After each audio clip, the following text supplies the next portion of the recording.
The pre-dynastic period in Egypt, circa 6000 to 3100 BCE, predates the formal unification of the country and represents a long phase of social, cultural, and political development that culminated in the unification of Upper and Lower Egypt under King Mena, Narmer. During this period, there were no kings in the centralized sense, as seen in later periods, but rather local leaders and chiefs. However, the names of several prominent rulers emerged, especially in the late pre-dynastic period, who paved the way for the unification of Egypt. Long ago, thousands of years ago, Upper Egypt was a land of conflict among tribes and independent cities. During this time, a young and intelligent man named Scorpion Wo emerged. He was born into one of the ruling families in the south. From a young age, he demonstrated exceptional bravery and intelligence, making him beloved by his people and feared by his enemies. The story of his rise to power, Scorpion Wo. His father was a ruler of one of the major cities in Upper Egypt, but he faced significant challenges from rival tribes seeking control over land and water. After his father's death in a fierce battle, Scorpion Wo found himself with a great responsibility. Despite his young age, he decided to confront his enemies and restore the honor of his city. He led a small army of loyal warriors and successfully defeated one rival tribe after another. He didn't stop there, but began uniting neighboring cities under his rule, using force at times and wisdom and alliances at others. After a series of victories, he was crowned king of Upper Egypt, becoming the first ruler to dominate such a vast region. His historical achievements: unification of Upper Egypt, Scorpion. I succeeded in uniting the cities and tribes of Upper Egypt, paving the way for the creation of a strong and stable state. This achievement laid the foundation for the later unification of Egypt. Development of irrigation systems. Understanding the importance of the Nile for agriculture and life, Scorpion. I worked to improve irrigation systems, building small dams and canals that increased the productivity of farmlands. Establishing an administrative system. He established the foundations of a centralized government by appointing local governors to manage cities and villages under his supervision. This helped organize the kingdom and ensure its stability. His royal symbol, Scorpion. I was the first to use distinctive royal symbols, choosing the scorpion as a symbol of his strength and dominance. These symbols were not merely decorative, but served as a means of displaying his authority and securing the loyalty of his people. His legacy. After his death, Scorpion Wo remained a symbol of strength and wise leadership. It is believed that he laid the groundwork for future kings such as Narmer, who completed the unification of Upper and Lower Egypt. His story is not only about power, but also about determination to build a unified and stable nation. Once upon a time, thousands of years ago, Egypt was a vast land divided into two regions, Upper Egypt in the south and Lower Egypt in the north. Each region had its own king and distinct symbols, and there were constant conflicts over land and power. During this time, a brave leader and powerful king named Mena ruled Upper Egypt. Mena dreamed of a united nation where people could live in peace under one banner. However, he knew that achieving this dream would not be easy, as the king of Lower Egypt was also strong, with a large and well-equipped army. Mena began preparing his army, choosing the bravest men to follow him on this mission. He led them north to the Delta, where a fierce battle took place between the army of Upper Egypt and the army of Lower Egypt. In this battle, Mena showed great courage and military intelligence, ultimately defeating the king of the north and uniting the two lands under his rule.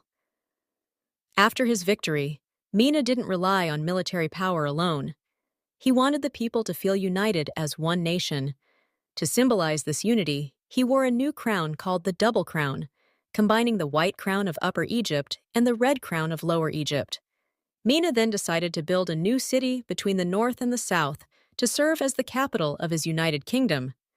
This city was named Memphis, and it became a center of civilization, culture, and trade. Mena was not only a warrior, but also a wise king. He worked to organize the country, establish fair laws, and develop agriculture by improving irrigation systems, making Egypt's lands more fertile. Thus, Mena became the first king of a united Egypt, ushering in a new era of strength and prosperity where people lived in peace under his rule.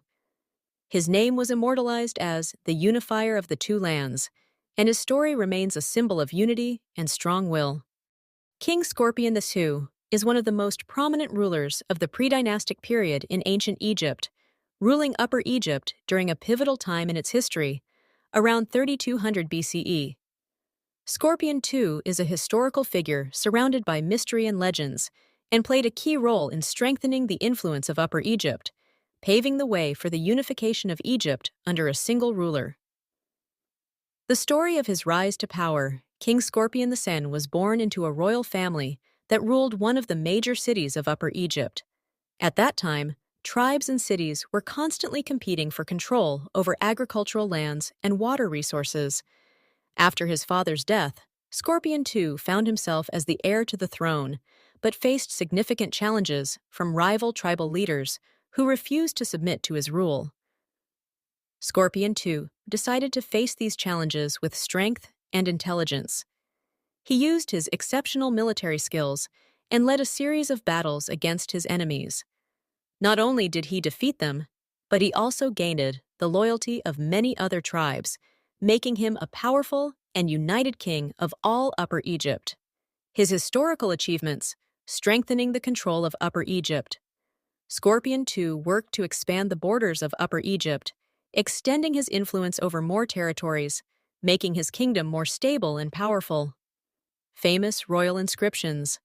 One of his most notable achievements was the inscriptions bearing his name, such as those depicting him wearing the white crown of Upper Egypt and holding the scepter of authority. These inscriptions are among the earliest records of Egyptian kingship. Advancement of agriculture. Scorpion II focused on improving irrigation systems to enhance agriculture in his kingdom. It is said that he supervised the construction of new canals and ensured the fair distribution of water between regions. Paving the way for unification. Scorpion II is considered one of the kings who paved the way for the unification of Upper and Lower Egypt. His strength and influence were key in assisting his successor, King Narmer, in completing this task. Royal rituals. Scorpion II established new royal rituals that reinforced his stature as a divine king associated with the gods. These rituals became an integral part of the Egyptian monarchy for many centuries. His legacy. Thanks to his strong leadership and achievements, King Scorpion II remains a symbol of power and wisdom. His name is etched in history as one of the early leaders who aimed to unite Egypt. Although King Narmer is credited with unifying Upper and Lower Egypt, Scorpion II was one of the key figures who laid the foundation for this goal. Deep in history, thousands of years ago, when Egypt was merely a land divided among tribes and small cities, amidst endless conflicts over land and water, a king named Ka emerged. He was a young, ambitious, and intelligent man with a vision of a greater and stronger Egypt. Yet, he lived in a time when rulers were more like local chieftains, with little authority beyond their city's borders. The story of his rise to power. Ka was born into a royal family ruling the Abydos region, but he wasn't just an heir to the throne. He possessed exceptional brilliance and a unique vision. When his father passed away, Ka found himself burdened with a heavy responsibility. His enemies were many, and those eyeing the throne were ready to pounce. One night, immediately after his coronation, Ka stood before his people and declared, "I will not be a king who stands idly by while wars devour this land. I will unite the tribes and make Egypt a force to be reckoned with." Ka began his journey to unite the warring tribes and cities. He led his army in fierce battles, not just as a king who ruled from the throne, but as a warrior on the battlefield, inspiring his soldiers with his courage. With every victory, he didn't just impose control through force. He forged alliances and showed justice, earning his name respect and fear alike. His achievements, the first royal symbol Ka, was the first king to introduce the concept of the Serek, a symbol representing the royal palace with the king's name inscribed within. This symbol became the foundation of royal writing used by Egypt's kings later on, sending a clear message: here begins the era of true kingship. Rebuilding Upper Egypt, Ka worked to develop the regions under his control. He ordered the construction of irrigation canals, palaces, and temples, turning his kingdom into a prosperous and stable land. A hero of legends. In one famous story, it is said that Ka faced a battle against one of the strongest tribes in Upper Egypt. When his army was about to retreat, he personally led an attack and gave a speech. "If I am to die, I will die as a king fighting for his land, not a ruler hiding behind his soldiers." He won that battle, earning the title, the King of Victory, the Path to Unity. Ka knew that the dream of uniting Upper and Lower Egypt wouldn't be achieved in his lifetime, but he laid the foundation for it. He organized the administration and appointed competent governors, bringing his kingdom closer to becoming a unified state. The end of his journey. After years of a reign filled with achievements, King Ka passed away, leaving behind a great legacy. It is said that his people mourned him for days and nights and buried him in Abydos, the city he loved and made the center of his rule. Ka's story is not just about a king who led his people to glory. It is the story of a man who saw in chaos an opportunity to build a great nation and pave the way for those who came after him to fulfill the dream of uniting Egypt. In ancient times, when Egypt was a fragmented land divided among rival tribes and cities, a king named Iri-Hor emerged, a man of legends in the history of ancient Egypt. This ruler carried a dream far greater than anything his people had known: to lay the foundations for the unification of Upper and Lower Egypt, the story of his rise to power. Iri-Hor was born into a royal family in Upper Egypt, where power struggles were common. From a young age, he displayed unique intelligence and rare bravery. He observed and learned from elders, gaining wisdom and strategy. When his father died, Iri-Hor inherited the throne at a young age. The throne, however, was rife with conspiracies and rivals. One night, as he pondered how to confront his enemies, he had a dream. An eagle soaring over the Nile, its wings connecting the north and south. Iri-Hor awoke, determined to be the eagle that united Egypt. He began his reign by confronting his adversaries. He was both a skilled military leader and a shrewd politician. In one of his most famous battles, he led his army against a powerful tribe in Lower Egypt. After his victory, he forged alliances and intermarried with tribal leaders, securing their loyalty. His historical achievements. The creation of Egypt's first royal symbols.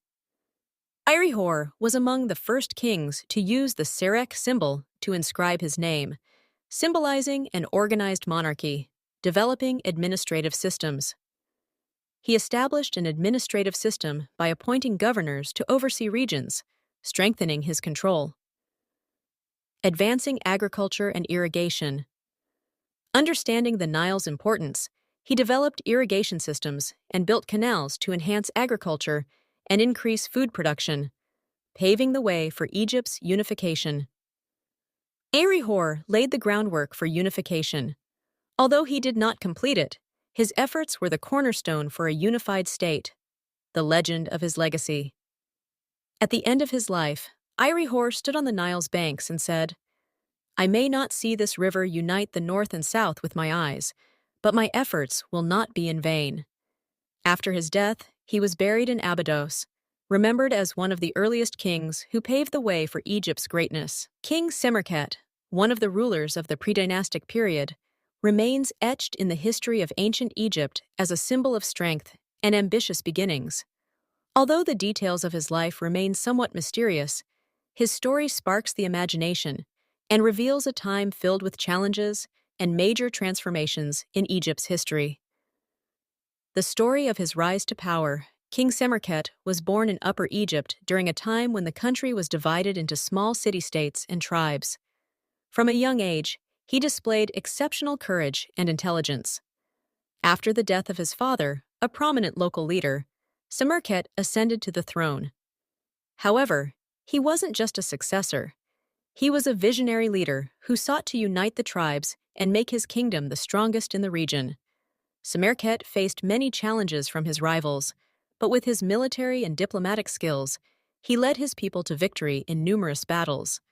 He believed that power alone was not enough, so he began building strong alliances with neighboring tribes, solidifying his rule and expanding his influence. His historical achievements: establishing a strong monarchy. During his reign, King Samarkand strengthened the monarchy, making his rule more centralized.